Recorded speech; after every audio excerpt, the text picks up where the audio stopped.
crisp October morning in Chicago brought an unexpected crowd to the Riverside estate sale. Among the curious buyers browsing through decades of accumulated treasures, antique dealer Sophia Martinez moved with practiced efficiency. Her trained eye quickly separated valuable pieces from mere clutter as she navigated through the sprawling Tudor-style mansion. The Williamson family had lived in this house for nearly a century before the last heir, elderly Margaret Williamson, passed away without children. Now strangers rifled through their personal belongings, each item tagged with a price that reduced a lifetime of memories to mere dollars and cents.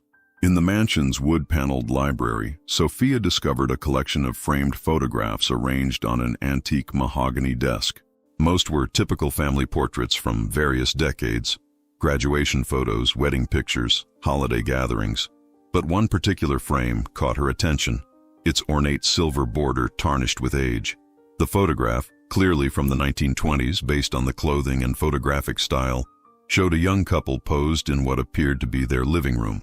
The man wore a three-piece suit with a pocket watch chain, his hair slicked back in the fashion of the era.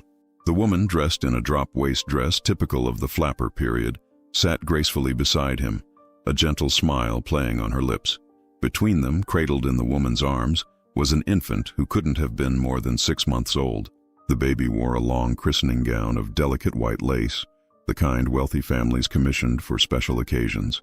At first glance, the portrait embodied the prosperity and happiness of the Roaring Twenties. A successful couple with their precious child, posed in their comfortable home. The lighting was professional, suggesting this was a formal portrait session rather than a casual family snapshot.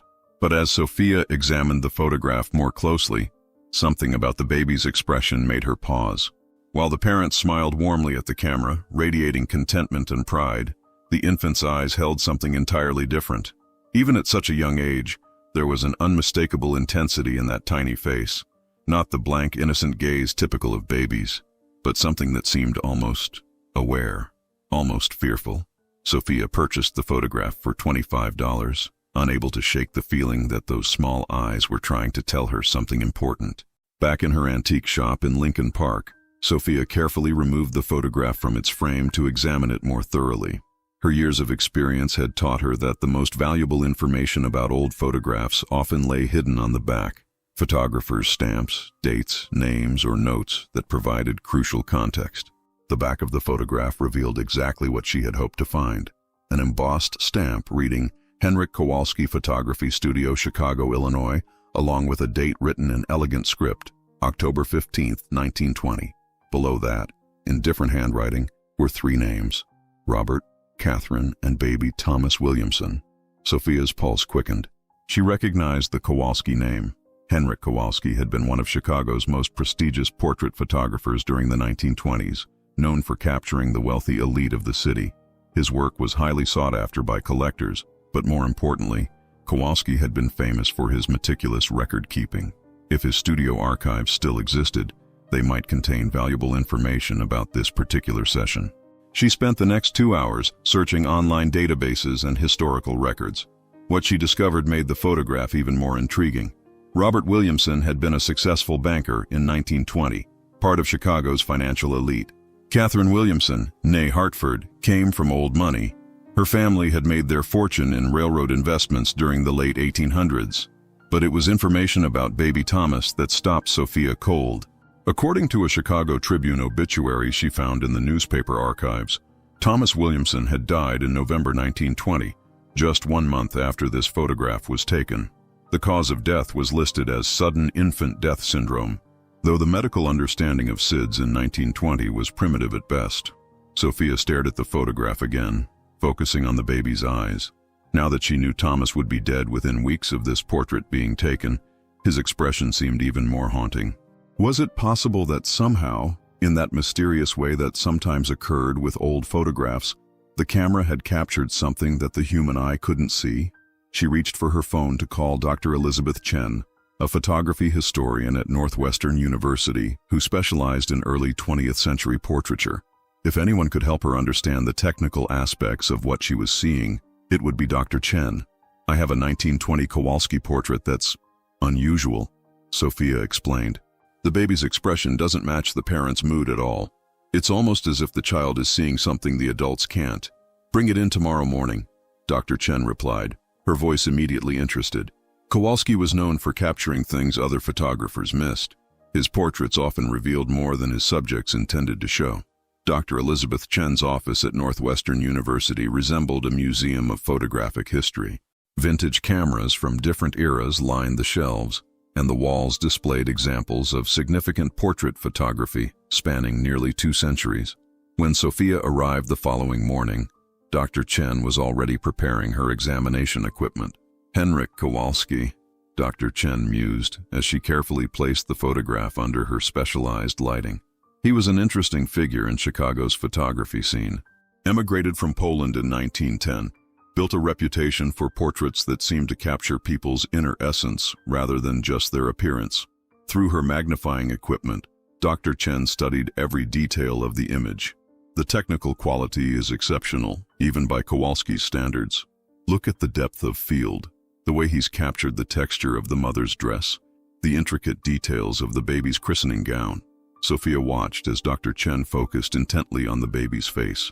"What's unusual about the infant's expression?" "Several things. First, babies this young, probably 4 to 6 months old, typically have very limited facial expressions. They might smile reflexively, cry, or sleep. But this child appears to be focusing on something specific outside the camera's range." Dr. Chen adjusted her equipment to get a clearer view. "Look at the direction of his gaze. He's not looking at his parents, not at the photographer, but towards something to the left of the camera setup. Could it be a sound that caught his attention? Possibly. But notice his facial expression. This isn't curiosity or startled response. If I had to describe it, I'd say it looks like wariness, even fear." Dr. Chen continued her examination, paying special attention to the lighting and shadows in the photograph. "There's something else interesting here. Kowalski was famous for his use of natural light, but in this portrait, there are multiple light sources. See these shadow patterns? They suggest there was strong lighting coming from that same direction the baby is looking toward. What kind of lighting? Hard to say definitively, but it's not consistent with the soft, natural light Kowalski typically preferred. It's almost as if something bright, perhaps reflected light or an additional lamp, was positioned in that area during the shoot." Dr. Chen leaned back in her chair, removing her glasses in a gesture Sophia was beginning to recognize as significant. "Sophia, in my experience, when babies this young show such a specific focused expression, they're usually reacting to something immediate in their environment. The question is, what was in that room that we can't see in the photograph? The baby died a month later," Sophia revealed quietly. "Sudden infant death syndrome, according to the records." Dr. Chen's expression grew more serious. "That changes things. In 1920, SIDS wasn't well understood, and many infant deaths that might have had other causes were attributed to it. Combined with this child's expression," she paused, studying the photograph again. "I think we need to research this family more thoroughly." Sophia spent the following days immersed in research at the Chicago History Museum. The Williamson family records painted a picture of typical wealthy Chicagoans of the 1920s. Charity events, business dealings, society page mentions. But as she dug deeper into newspaper archives and public records, a more complex story began to emerge. Robert Williamson, she discovered, had not been merely a banker. He had been involved in several controversial financial deals during 1919 and 1920, including investments that were later investigated for fraud. While never formally charged, his name had appeared in connection with schemes that had cost several families their life savings. More troubling were the personal details she uncovered. Catherine Williamson had been hospitalized twice during 1920 for what the medical records euphemistically called nervous exhaustion, a common diagnosis for women suffering from what would now be recognized as severe depression or anxiety. But it was a small item in the Chicago Tribune Society section from November 1920 that made Sophia's blood run cold. Following the tragic loss of their infant son Thomas, Mr. and Mrs. Robert Williamson have announced their intention to travel abroad indefinitely. Mrs. Williamson's physician has recommended a change of climate for her health. Sophia found more clues in the Cook County property records. The Williamsons had sold their house on North Lake Shore Drive in December 1920, just 2 months after the portrait was taken and 1 month after baby Thomas's death. The sale was handled quickly and quietly, with the house selling for significantly less than its assessed value. At the Chicago Public Library's genealogy section, Sophia discovered something even more disturbing. Thomas Williamson had not been the couple's first child to die young. Catherine had given birth to a daughter, Mary, in 1918.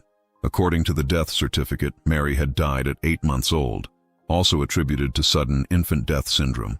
2 babies, both dead before their first birthdays, both deaths attributed to the same mysterious cause that doctors in 1920 barely understood. Sophia stared at the photograph again, focusing on baby Thomas's worried expression. Had this child somehow sensed that he was in danger? Her research led her to one more crucial discovery. The Williamsons' house on North Lakeshore Drive was still standing.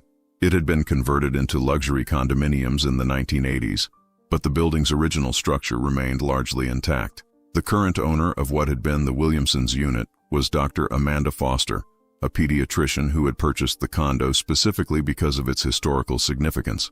Sophia called Dr. Foster, explaining her research into the photograph and the Williamson family's tragic history. "I'd love to see where this portrait was taken," Sophia said. "Sometimes seeing the actual space can provide clues about what was happening when a photograph was made." "Of course," Dr. Foster replied, "though I should warn you, there are some unusual things about this apartment that might interest you, given what you're investigating." Amanda Foster's condominium occupied the entire 3rd floor of the elegant limestone building on North Lake Shore Drive. As she led Sophia through the renovated space, it was easy to imagine how it had looked in 1920. Spacious rooms with high ceilings, large windows overlooking Lake Michigan, the kind of home that proclaimed its owner's success and social standing. "The living room where your photograph was likely taken is through here," Dr. Foster said, guiding Sophia into a beautifully appointed room with original hardwood floors and restored crown molding. "I've tried to maintain the historical character while updating it for modern living." Sophia pulled out the photograph, comparing it to the current space. Despite the modern furniture and updated lighting, she could recognize the room's basic structure, the placement of windows, the architectural details, even the general positioning where the Williamsons would have posed for their portrait. "When I bought this place 15 years ago, I researched its history," Dr. Foster continued. "The Williamsons' story was part of what drew me to it, actually. As a pediatrician, I was intrigued by the mystery of their children's deaths." "Mystery?" Dr. Foster gestured for Sophia to sit down, her expression growing serious.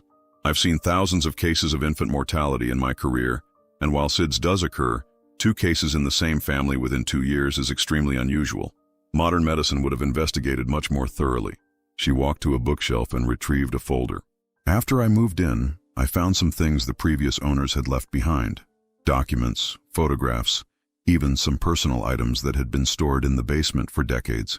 Sophia's heart raced as Dr. Foster opened the folder.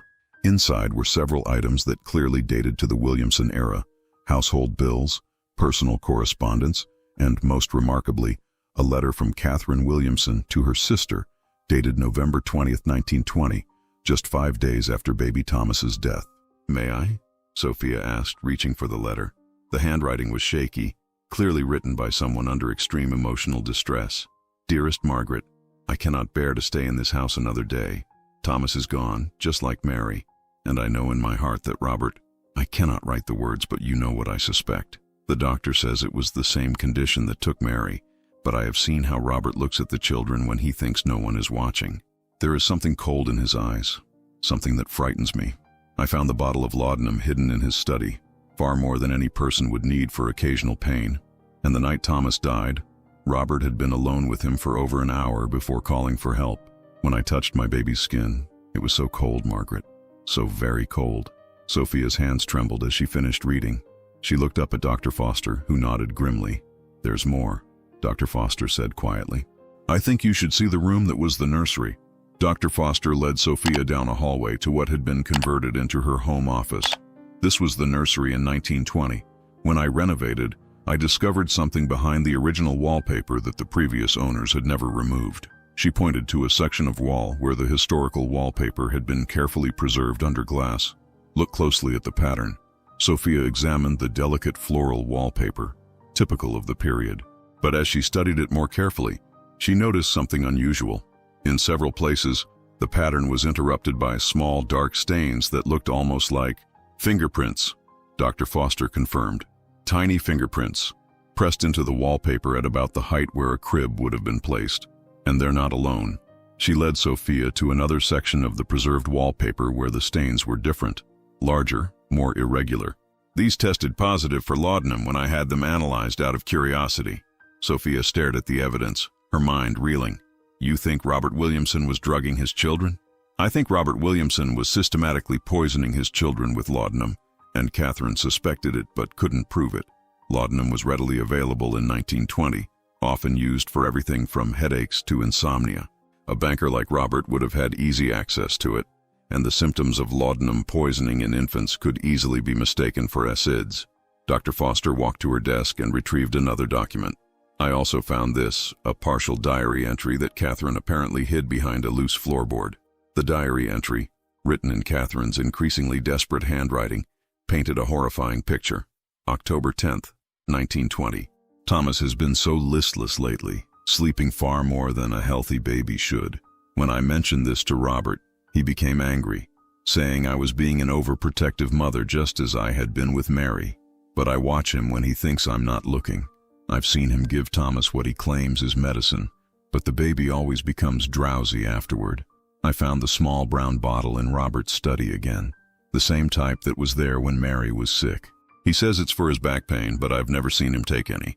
And there are marks on the bottles, tiny scratches that look like someone has been measuring doses. Tonight, I'm going to watch more carefully. I'm going to protect Thomas, even if it means... The entry ended abruptly, the handwriting trailing off as if Catherine had been interrupted. Sophia looked back at the photograph, understanding now why baby Thomas's eyes held such wariness. He was looking at his father during the portrait session.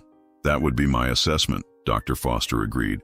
Babies that young are incredibly sensitive to danger.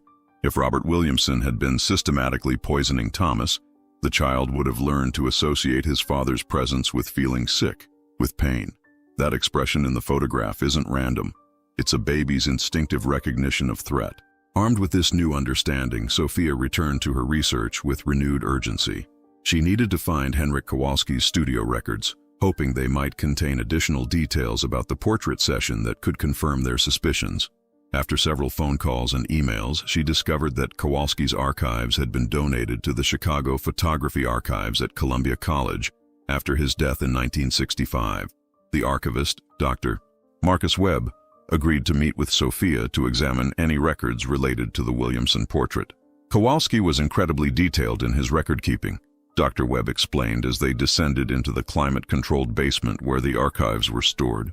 He documented not just the technical aspects of each shoot, but often included personal observations about his subjects. They located the 1920 ledger, and Dr. Webb carefully turned to the October entries. There, in Kowalski's precise handwriting, was the entry for October 15, 1920. Mr. and Mrs. Robert Williamson, with infant son Thomas. Commission, formal family portrait for holiday cards. Payment, $50 in advance. Technical notes, natural lighting from east windows, supplemented with reflector. Mrs. Williamson very nervous throughout session, frequently checking on baby. Mr. Williamson impatient, wanted to complete session quickly. Personal observations, unusual family dynamic. Baby appeared distressed whenever father approached. Mrs. W. very protective, would not allow husband to hold child during poses. Infant healthy appearing but seemed unusually alert, shocked, wary for age. Recommended they reschedule when baby more settled, but Mr. W. insisted on proceeding. Final note. During final exposures, baby became agitated when father moved closer for group pose. Expression captured shows infant's clear distress. Mrs. W. requested I not include certain poses in final selection. Sophia felt a chill run down her spine. Even the photographer had noticed the strange family dynamics and baby Thomas's fear of his father. But there was more. Dr. Webb found a folder of correspondence related to the Williamson session. Inside was a letter from Catherine Williamson to Kowalski, dated November 25, 1920, 10 days after Thomas's death. Dear Mr. Kowalski, I am writing to request all photographs and negatives from our October session. My husband has asked me to retrieve them due to our son's recent passing. However, I must ask you a personal favor. If you observed anything unusual during our session, anything that concerned you about my family's welfare, please document it and keep those records safe. I fear there may come a time when such observations become important. I am enclosing payment for an additional set of prints to be held in your personal files. Please do not mention this to my husband. Sincerely, Mrs. Catherine Williamson, P.S. My baby's eyes in that final photograph. You captured something important. Please preserve it. Sophia realized that what she had uncovered was potentially evidence of century-old murders. Despite the passage of time, she felt a moral obligation to document her findings properly. She contacted Detective Maria Santos of the Chicago Police Department's Cold Case Unit, explaining that she had discovered evidence related to suspicious infant deaths from 1920. Detective Santos, a seasoned investigator with 15 years of experience, was intrigued enough to meet with Sophia at the antique shop. As Sophia laid out all the evidence, the photograph, Catherine's letters, Dr. Foster's discoveries, and Kowalski's records, Detective Santos listened with growing interest. Obviously, we can't prosecute a case from 1920, Detective Santos said, but from an investigative standpoint, this is fascinating. The pattern you've identified is consistent with what we now know about family annihilators, people who systematically kill family members, often for financial reasons. She studied the photograph carefully. Infanticide cases from that era were rarely investigated thoroughly, especially when the perpetrator was a wealthy, respected member of the community, and laudanum poisoning would have been almost impossible to detect with 1920s medical knowledge. Detective Santos pulled out her laptop and began searching modern databases. Let me see what I can find about Robert Williamson's later life. After several minutes of searching, she found records that made the case even more compelling. Robert Williamson remarried in 1925 to a wealthy widow named Helen Morrison. She had 2 young children from her previous marriage, a son and a daughter.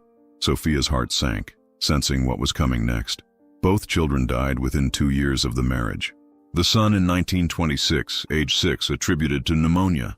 The daughter in 1927, age 4, from what was called wasting sickness. Helen Morrison Williamson died in 1928, apparently from grief and declining health. He did it again, Sophia whispered. It certainly appears that way. By 1930, Robert Williamson had inherited substantial wealth from his second wife and had moved to California, where he lived comfortably until his death in 1954. Never remarried, no more children. Detective Santos closed her laptop. What you've uncovered here is evidence of a serial killer who used his social position and the medical limitations of his era to murder multiple family members, probably for financial gain. Robert Williamson eliminated his own children and stepchildren and likely contributed to his wife's deaths through psychological abuse. She looked at the photograph again, focusing on baby Thomas's fearful expression. This child knew he was in danger. Somehow, that camera captured his recognition of a threat that the adults around him either couldn't see or chose to ignore. As word of Sophia's discovery spread through academic and historical circles, she received an unexpected phone call from Dr. Patricia Williamson, a retired psychiatrist living in Portland, Oregon. Dr. Williamson explained that she was the great-great-niece of Catherine Williamson and had been researching her family's history for years. I've been trying to understand what happened to Catherine after she left Chicago in 1920, Dr. Williamson said. Your research may have finally provided the answers I've been looking for. They arranged to meet when Dr. Williamson flew to Chicago the following week. She brought with her a collection of family documents that had been passed down through Catherine's sister's family, items that Catherine had sent to her sister Margaret over the years. The most significant discovery was Catherine's complete diary, which she had apparently mailed to Margaret in pieces between 1920 and 1925. The complete diary told a harrowing story of a woman who had slowly realized that her husband was a murderer, but had been trapped by the social and legal constraints of her era. The entry for October 15, 1920, the day of the portrait session, was particularly revealing. Today we had our photograph taken. I insisted that Thomas be included, though Robert was reluctant. He said the baby would spoil the formal nature of the portrait, but I wanted a record of our family while Thomas is still with us. I have such fears about his health lately. During the session, I watched Robert's face when he looked at Thomas. The same expression I remember from when Mary was sick, a kind of cold calculation, as if he were studying a problem to be solved rather than looking at his own child. The photographer, Mr. Kowalski, was very kind and patient. He seemed to notice that Thomas became upset whenever Robert came near. When I asked him to take several poses with just Thomas and myself, Robert became angry, but Mr. Kowalski supported my request. I pray that Thomas will grow stronger, but I fear I fear that Robert sees our children as obstacles to something he wants more. I found papers in his study related to life insurance policies, and there are financial documents I don't understand. Sometimes I catch him looking at me with the same cold expression he gives the children. The diary continued through the weeks following Thomas's death, documenting Catherine's growing certainty that Robert had murdered their son. November 20th, 1920. I confronted Robert tonight about the laudanum. He became furious, saying I was having another one of my nervous episodes. But I showed him the bottle I found, the one with the residue that smells so sweet and sickly. He claimed it was old medicine left over from when the doctor treated my headaches, but I know he's lying. I cannot stay in this house. I cannot pretend to grieve with the man who killed my babies. Tomorrow I will take what money I can access and go to Margaret. Robert can have his wealth and his reputation. I only want to be free of him before he decides that I too have become an obstacle. 6 months after Sophia's initial discovery, the Williamson case had become a subject of academic study and historical fascination. The portrait that had seemed so innocuous at first glance was now recognized as one of the most significant pieces of criminal evidence from the early 20th century. Dr. Chen organized a symposium at Northwestern University titled "Photography as Historical Evidence: The Case of the 1920 Williamson Portrait." Scholars from across the country attended to examine how modern investigative techniques could reveal truths hidden in historical photographs. Sophia stood before an audience of historians, criminologists, and photography experts. The enlarged portrait displayed prominently behind her. Baby Thomas's fearful eyes seemed to watch over the proceedings, finally receiving the attention and understanding he had been denied in life. This photograph teaches us that truth has a way of preserving itself, even when powerful people try to bury it. Sophia concluded her presentation. Baby Thomas Williamson couldn't speak, couldn't testify, couldn't protect himself, but his eyes told a story that survived for over a century, waiting for someone to recognize what they were seeing. In the audience, Dr. Patricia Williamson wiped away tears. After the presentation, she approached Sophia with one final piece of Catherine's story. "Catherine lived until 1965, she said quietly. She never remarried, never had more children. She spent her life working with organizations that helped abused women and children, though she never spoke publicly about her own experiences. She kept that photograph of Thomas until the day she died, along with all her evidence against Robert." "Why didn't she ever go to the police?" Sophia asked. "Different times. A woman's word against a respected banker, especially when accusing him of murdering his own children. She knew no one would believe her, but she documented everything, hoping that someday someone would understand." Dr. Patricia Williamson handed Sophia a final envelope, Catherine's last letter, written just before she died. She asked that it be opened only if someone ever discovered the truth about her children. With trembling hands, Sophia opened the envelope and read Catherine's final words. "To whoever finds this truth, my babies were murdered by their father, Robert Williamson, and I was powerless to save them. I have carried this secret for 45 years, hoping that someday justice would find a way. If you are reading this, then Thomas's eyes finally spoke their truth. Please remember that he was loved, that he was innocent, and that his brief life mattered. Please remember that evil sometimes wears a respectable face, but truth has a way of surviving even the most powerful lies. Thank you for seeing what I saw in that photograph. Thank you for listening to my baby's silent testimony. May this knowledge help protect other children from suffering as mine did." As the symposium ended and people began to leave, Sophia remained seated, looking up at the enlarged portrait. Baby Thomas's eyes, no longer mysterious, had finally told their story. The photograph that had once shown a happy family now stood as a testament to the power of truth and the importance of believing those who cannot speak for themselves. The portrait found its permanent home in the Chicago History Museum, displayed with the full story